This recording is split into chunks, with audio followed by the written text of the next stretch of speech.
Praise the lord. ఈరోజు దేవుని వాగ్దానం సామెతలు 16వ అధ్యాయం 3వ వచనం. నీ పనుల భారము యెహోవా మీద నుంచుము, అప్పుడు నీ ఉద్దేశములు సఫలమగును. మన పనుల భారాన్ని ఆయన మీద ఉంచినప్పుడు ఆయన మన ఉద్దేశములన్నింటినీ కూడా సఫలపరిచే దేవుడై ఉన్నాడు.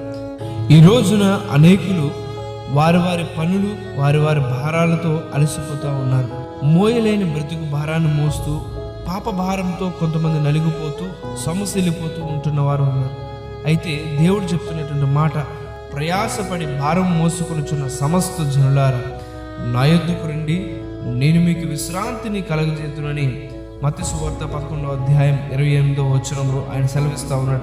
ప్రయాసపడి ఈ రోజున భారాన్ని మోసుకొనుచున్న సమస్త జనులారా, మీరు వింటున్నటువంటి మీలో ఎవరైనా ఒకవేళ భారాన్ని మోసుకుంటూ నా బ్రతుకు నేనే మోసుకుంటా ఉన్నానని భారముగా మీ జీవితం బ్రతుకు భారంగా ఉందేమో, ఈ రోజున దేవుడు చెప్తున్నటువంటి మాట, ఆయన యొద్దకు మనస్ఫూర్తిగా రండి, ఆయన మీకు విశ్రాంతినిచ్చే దేవుడై ఉన్నాడు. నీ మార్గం యెహోవాకు అప్పగింపు, నీవు ఆయన నమ్ముకొనుము, ఆయన నీ కార్యాలు నెరవేర్చును.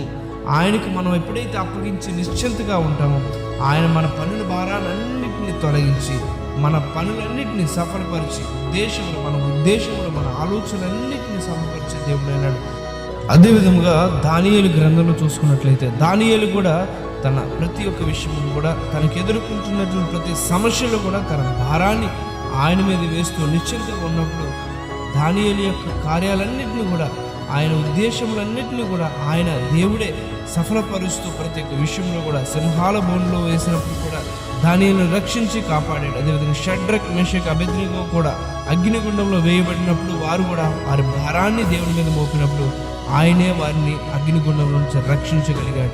మన ఆలోచనలు ఒక విధంగా అయితే మనకంటే ఉన్నతమైన ఆలోచనలు ఆయన ఆలోచనకి మన ఆలోచన చాలా వ్యత్యాసం ఉంది. నా తలంపులు మీ తలంపులు వంటివి కాదు అని ఆయన చెప్తా ఉన్నాడు. కనుకనే మన ఎడల ఆయన ఎంతో ఉన్నతమైన ఉద్దేశములు ఉన్నతమైన ఆలోచనలు కలిగి ఉన్నాడు. కనుక ఈ రోజున మీ భారానంతటిని కూడా ఆయన మీద వేసి మనం నిశ్చింతగా ఉన్నప్పుడు ఆయన మన పనుల భారానంతటిని తొలగించి మన ఉద్దేశాలను సఫలపరుచుతారు. ఈ రోజున మీ అందరి ఉద్దేశాలు కూడా ఆయన సఫలపరచును గాక. దేవుడు మీ అందరిని దీవించును గాక. ఆమేన్.